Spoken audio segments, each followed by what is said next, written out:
ত্রাণ নিয়ে গাজা অভিমুখী গ্লোবাল সুমুদ ফ্লোটিলা নৌবহরের সবশেষ জাহাজটিও আটক করেছে ইসরায়েল।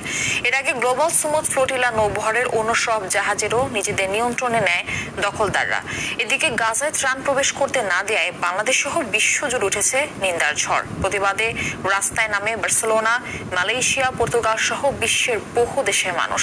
আটককৃতদের দ্রুত মুক্তির দাবি জানান বিশ্ব নেতারা। ইমতিয়াজ আহমেদের রিপোর্ট।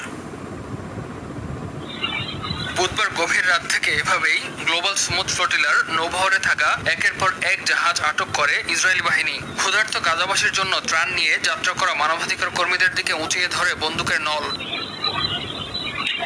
গাজা অভিমুখী 44টি নৌযানের গ্লোবাল সুমুদ ফ্লোটিলার শেষ জাহাজটিকেও আটক করেছে ইসরায়েল। স্থানীয় সময় শুক্রবার সকালের দিকে গাজা উপকূলে আসলে মেরিনেট নামের জাহাজটির দখলে নেয় ইসরায়েলি সেনারা।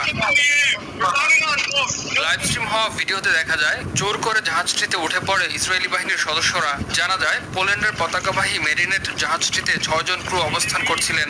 এ সময় নৌযান সহ আটককৃত সবাইকে ইসরায়েলের বন্দরে নিয়ে যাওয়া হয়। আমরা ফিলিস্তিনি টাইমে এসেছি। এর সাথে আমরা যেটা জানতে পেরেছি যে ইসরায়েলের আগে সমুদ্র ফ্লোটিলার অন্যান্য যারা ছিল ওটা আলাদাভাবে গিয়েছিল, আমরা ভিন্নভাবে গিয়েছিলাম। তাদের সবগুলি জাহাজকে আটক করেছে। জব্দ করা জাহাজগুলোতে যুক্তরাষ্ট্র, স্পেন, আয়ারল্যান্ড, ফ্রান্স ও বেলজিয়ামের নাগরিক সহ ইউরোপীয় পার্লামেন্টের নির্বাচিত প্রতিনিধি, আইনজীবী, অধিকার কর্মী, চিকিৎসক এবং সাংবাদিক আছেন। নেতানিয়াহু প্রশাসন বলছে তাদের সবাইকে ইউরোপে পাঠানো হবে।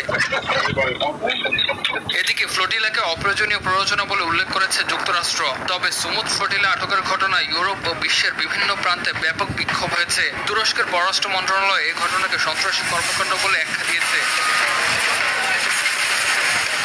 ফিলিস্তিনের স্বাধীনতাকামী সংগঠন হামাস একে বিশ্বাসঘাতক হামলা ও জলদস্যুতা বলে অভিহিত করে। কলম্বিয়ার প্রেসিডেন্ট গুস্তাভো পেট্রো একে আন্তর্জাতিক অপরাধ বলে উল্লেখ করেছেন এবং ইসরায়েলি কূটনীতিকদের বহিষ্কারের ঘোষণা দিয়েছেন। গেল আগস্টে গাজায় খাদ্য ঔষধবাহী 44টি নৌযান পাঠানোর ঘোষণা দেয় গ্লোবাল সুমুদ ফ্লোটিলা মিশনের পরিচালনাকারী স্বেচ্ছাসেবী জোট ফ্রিডম ফ্লোটিলা কোয়ালিশ FFC জোট। ইমতিয়াজ আহমেদ, RTV।